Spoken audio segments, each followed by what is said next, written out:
Siapa pinjam panas bang itu? Kawan ada yang mana itu? Ivan Suhelmi, tersangka pencurian kotak amal masjid beberapa waktu lalu di salah satu masjid di Palembang, ditangkap polisi dari Polsek Sukarami, Palembang. Pria warga Jalan Panjaitan, Kelurahan 16 Ulu ini tertangkap setelah identitasnya diketahui dari rekaman kamera pengawas yang sempat ramai di media sosial. Tersangka sengaja menggunakan cara seperti akan sholat agar tak dicurigai, kemudian membawa kabur pengeras suara dan kotak amal masjid. Berhasil untuk mengamankan TSK yang dimana kasus kemarin sempat viral di medsos, yaitu pencurian speaker di dalam masjid.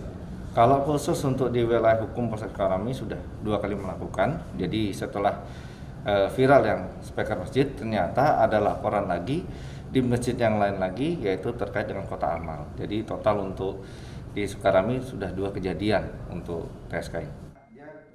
Kini tersangka ditahan di tahanan Polsek Sukarami, Palembang untuk proses hukumnya. Reski Oktora, Muklas Diferensial, Kompas TV, Palembang, Sumatera Selatan.